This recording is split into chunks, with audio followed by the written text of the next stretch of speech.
नमस्कार दोस्तों, मैं हूं संडे हॉरर और आज मैं आपके लिए लेकर आया हूं एक और खौफनाक कहानी जो आपके रोंगटे खड़े कर देगी।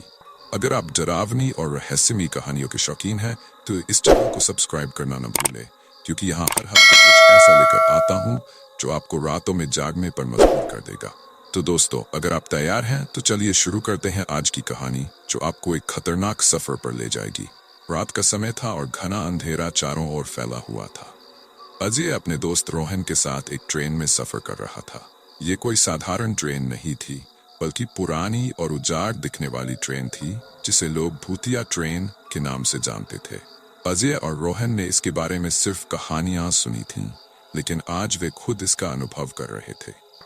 ट्रेन की हर सीट धूल और मकड़ी के जालों से ढकी हुई थी। खिड़कियों पर पुराने पर्दे लगे हुए थे जिनसे अजीब सी आवाजें आ रही थीं। ट्रेन की खिड़की से बाहर देखते ही घना जंगल दिखाई दे रहा था और कभी कभी घने पेड़ों के बीच से लाल आंखें झलक रही थीं। यार, ये ट्रेन थोड़ी अजीब नहीं लग रही? रोहन ने अजय से पूछा। अजय ने हंसते हुए कहा, अरे डर मत, ये सब सिर्फ कहानियां हैं। हम लोग कुछ ही देर में अपनी मंजिल पर पहुंच जाएंगे।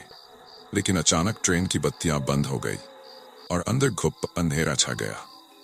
सिर्फ ट्रेन की पहियों की खटखट की आवाज सुनाई दे रही थी। दोनों दोस्त एक दूसरे की ओर घबराए हुए देखने लगे। फिर एक धीमी सी हंसी की आवाज पूरे डिब्बे में गूंज उठी। तुमने कुछ सुना? रोहन ने कांपते हुए पूछा। अजय ने भी वह अजीब हंसी सुनी थी, लेकिन वह उसे नजरअंदाज करते हुए बोला, ये बस ट्रेन की आवाज होगी। तभी ट्रेन के एक कोने से किसी के पैरों के घिसने की आवाज आने लगी। अजय और रोहन दोनों उस दिशा में देखने लगे, लेकिन कुछ दिखाई नहीं दिया।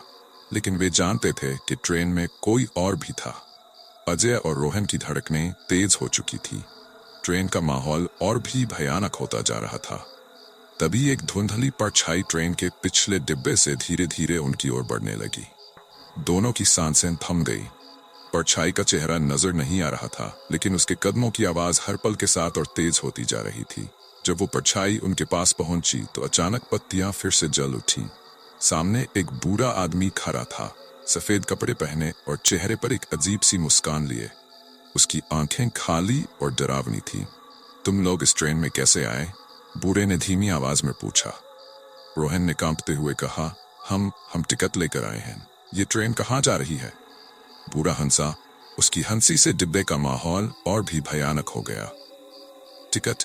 हाँ, ये ट्रेन तुम्हें वहां ले जाएगी जहां से कोई लौट कर नहीं आता, उसने भयानक अंदाज में कहा। अजय और रोहन ने एक दूसरे को देखा। अब उन्हें समझ में आ रहा था कि कुछ तो गड़बड़ है। कौन हो तुम? अजय ने साहस जुटाकर पूछा। बूढ़े ने एक गहरी सांस ली और बोला, मैं वही हूं जो तुमसे पहले इस ट्रेन में आया था। ये ट्रेन एक बार में सिर्फ 2 यात्रियों को चुनती है। मैं उस यात्रा का शिकार हूं जो अब खत्म होने वाली है, और अगली बारी तुम दोनों की है। अजय और रोहन को अब ये समझ में आ गया था कि वे किसी खतरनाक जाल में फंस चुके थे, पर वे अब कुछ नहीं कर सकते थे। ट्रेन के दरवाजे बंद थे और खिड़कियों से बाहर घना जंगल सिर्फ और सिर्फ सन्नाटा फैला रहा था। बूढ़े की बात सुनकर अजय और रोहन के चेहरे का रंग उड़ गया। उनकी समझ में नहीं आ रहा था कि अब क्या करें। ट्रेन की गति अचानक धीमी होने लगी और बाहर जंगल और भी डरावना दिखने लगा। ट्रेन की खिड़कियों से एक अजीब सी सफेद धुंध अंदर घुस रही थी, जैसे वो दोनों को निकलने आ रही हो। अब क्या करेंगे? रोहन ने थरथराती आवाज में कहा। अजय ने एक गहरी सांस ली और कहा, हमें इस ट्रेन से किसी भी तरह निकलना होगा। दोनों उठकर ट्रेन के दरवाजे की ओर भागे, लेकिन दरवाजा अंदर से बंद था। वो उसे तोड़ने की कोशिश करने लगे, पर दरवाजा मानो लोहे का बना हुआ था। तभी ट्रेन रुक गई और दरवाजे अपने आप खुल गए, लेकिन बाहर का नजारा और भी डरावना था। ट्रेन एक पुराने सुनसान स्टेशन पर रुकी थी। चारों ओर सिर्फ खंडहर और टूटी फूटी इमारतें थीं। स्टेशन का नाम पढ़ने की कोशिश करते हुए अजय ने देखा कि बोर्ड पर धुंधले अक्षरों में लिखा था, मृत्युनगर। यहाँ तो हमें बिल्कुल नहीं रुकना चाहिए, रोहन ने कहा। लेकिन तभी ट्रेन के बाहर से कुछ परछाइयां हिलती जुलती नजर आईं। तुम्हें जाना ही होगा, बूढ़े ने पीछे से कहा। यह ट्रेन अब तुम्हारी नहीं रही, अब तुम इसके नए यात्री हो। बूढ़े की बात सुनते ही दोनों ने ट्रेन से बाहर छलांग लगाने का फैसला किया। वे स्टेशन पर उतर गए, लेकिन उतरते ही उन्हें महसूस हुआ कि ये जगह सामान्य नहीं थी। वहां की हवा में एक अजीब सा बोझिलपन था और हर तरफ सन्नाटा पसरा हुआ था। जैसे वो जगह जीवित लोगों के लिए नहीं बनी हो। जैसे ही वे स्टेशन से निकलने के रास्ते खोजने लगे, अचानक चारों ओर से हंसी की आवाजें आने लगीं। हवा में अनदेखी परछाइयां नाचने लगीं और उनके कदमों के नीचे की जमीन कांपने लगी। हमें यहां से तुरंत निकलना होगा, अजय ने कहा। लेकिन जैसे ही वे एक ओर भागने लगे, सामने एक दरवाजा खुला और उसमें से एक भयानक चेहरा झांकता नजर आया। अजय और रोहन के सामने अचानक जो दरवाजा खुला, उसमें से एक बुरी तरह से विकृत चेहरा झांक रहा था। उसकी आंखें काली और गहरी थीं और उसका मुंह इतना बड़ा था कि ऐसा लग रहा था जैसे वह उन्हें निगल जाएगा। रोहन ने जोर से चिल्लाते हुए पीछे हटने की कोशिश की, लेकिन उसके कदम वहीं थम गए। अजय ने उसका हाथ खींचते हुए कहा, भागो यहां से। दोनों दोस्त स्टेशन के खंडहर से बाहर भागने लगे, लेकिन चारों ओर वही अजीब परछाइयां उनका पीछा कर रही थीं।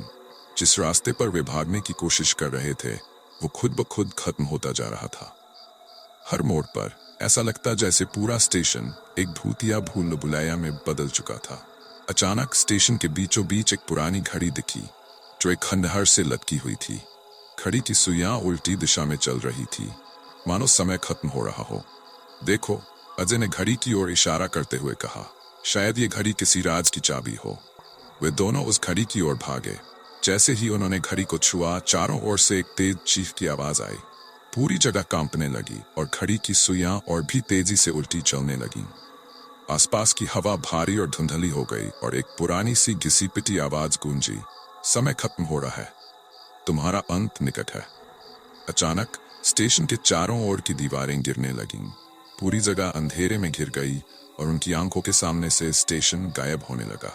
वे अब एक अनजान अंधेरी जगह में खड़े थे, जहां कोई रास्ता नहीं था, सिर्फ अनंत अंधकार। अब क्या करेंगे? रोहन ने कांपते हुए पूछा। मुझे नहीं पता, अजय ने धीमी आवाज में कहा। शायद यही हमारी आखिरी मंजिल है। तभी अंधेरे में एक चमकती हुई रोशनी दिखी, एक पुरानी मशाल की रोशनी जो किसी दरवाजे की ओर इशारा कर रही थी। बिना कुछ सोचे दोनों उस रोशनी की ओर भागने लगे। दरवाजा खोलते ही एक ठंडी हवा का झोंका उनके चेहरे पर आया। वे दरवाजे से बाहर निकले और खुद को उसी ट्रेन में वापस पाया, लेकिन इस बार कुछ अलग था। ट्रेन का डिब्बा अब पहले जैसा नहीं था। यह साफ सुथरा और चमकदार था, लेकिन ट्रेन में सन्नाटा था और दूर दूर तक कोई दूसरा यात्री नहीं था। क्या हम वापस आ गए? रोहन ने संदेह भरे स्वर में पूछा। शायद, पर अब सब कुछ सामान्य नहीं लगता, अजय ने कहा। ट्रेन फिर से चलने लगी, लेकिन इस बार मंजिल अनजानी थी। दोनों एक दूसरे की ओर देखकर समझ गए कि वे कभी भी इस भूतिया ट्रेन से बाहर नहीं निकल पाएंगे। ट्रेन धीमी गति से चल रही थी, लेकिन अजय और रोहन की धड़कनें तेज हो रही थी। वे सीटों पर बैठ गए, लेकिन इस बार सब कुछ अलग था। डिब्बा पहले जैसा साफ सुथरा लग रहा था, लेकिन ट्रेन में एक भयानक सन्नाटा पसरा हुआ था। खिड़कियों के बाहर कोई जंगल या स्टेशन नहीं, सिर्फ घना अंधेरा था, जैसे ट्रेन किसी अनजान जगह की ओर जा रही हो। यहां से कभी बाहर निकल पाएंगे? रोहन ने निराश स्वर में पूछा। पता नहीं, लेकिन ये जगह पहले से ज्यादा खतरनाक लग रही है, अजय ने जवाब दिया। अचानक ट्रेन के पिछले डिब्बे से कुछ आवाजें सुनाई देने लगीं। ऐसा लग रहा था कि कोई धीरे धीरे उनकी ओर बढ़ रहा हो। वे दोनों उठे और पीछे मुड़कर देखा, लेकिन कोई नजर नहीं आया। तभी ट्रेन की बत्तियां फिर से झपकने लगीं और एक के बाद एक सीटें गायब होने लगीं। ये ट्रेन अब पहले से भी अजीब और भयानक हो गई थी। अजय और रोहन ने डिब्बे के दूसरे छोर पर भागने की कोशिश की, लेकिन जैसे ही उन्होंने दरवाजा खोला, सामने एक अनजान चेहरा खड़ा था। ये वही बूढ़ा नहीं था, बल्कि कोई नया यात्री। उसका चेहरा डरावना और उसकी आंखें रक्त लाल थीं। तुम सोचते हो कि इस ट्रेन से भाग सकते हो? उसने खौफनाक आवाज में कहा। ये ट्रेन कभी खत्म नहीं होती। ये ट्रेन तुम्हें हर बार नई मंजिलों पर ले जाएगी, पर कभी भी नहीं छोड़ेगी। अजय ने हिम्मत करके पूछा, तुम कौन हो? वह अजनबी यात्री हंसा। मैं वही हूं जो इस ट्रेन का हिस्सा बन चुका हूं, हमेशा के लिए, जैसे अब तुम दोनों भी। रोहन की हालत खराब हो रही थी, उसकी सांसें तेजी से चल रही थी। हम यहाँ क्यों हैं? हमें क्या करना होगा? अजनबी यात्री ने धीमे स्वर में कहा, यह ट्रेन उन लोगों को चुनती है जो जीवन और मृत्यु के बीच फंसे होते हैं। तुम लोग भी अब इस सफर का हिस्सा बन चुके हो। जब तक तुम इसे स्वीकार नहीं करोगे, यह सफर कभी खत्म नहीं होगा। अजय और रोहन को अब समझ में आने लगा था कि वे शायद किसी अजीब और खतरनाक समय में फंस चुके हैं। ट्रेन एक अंतहीन रास्ते पर चल रही थी जो उन्हें बार बार नई भयानक यात्राओं पर ले जाएगी। इस सफर का कोई अंत नहीं था और हर मोड़ पर एक नया डर उनका इंतजार कर रहा था। अजय और रोहन के चेहरे पर डर साफ झलक रहा था। उन्हें समझ में आ चुका था कि ये ट्रेन सिर्फ एक भूतिया ट्रेन नहीं बल्कि एक अंतहीन दायरे का हिस्सा थी जहां जीवन और मृत्यु के बीच का फर्क मिट चुका था। हर यात्री एक नई मंजिल की ओर बढ़ रहा था, लेकिन यह सफर कभी खत्म नहीं होता था। ट्रेन की खिड़कियों से बाहर झांकते हुए उन्हें दिखाई दिया कि अंधकार के सिवा कुछ भी नहीं था। ना जंगल, ना स्टेशन, बस काला और ठंडा सन्नाटा। तभी अचानक ट्रेन की गति फिर से धीमी होने लगी, जैसे वह किसी नई मंजिल पर रुकने वाली हो। इस बार डिब्बे में घबराहट और भी बढ़ गई थी।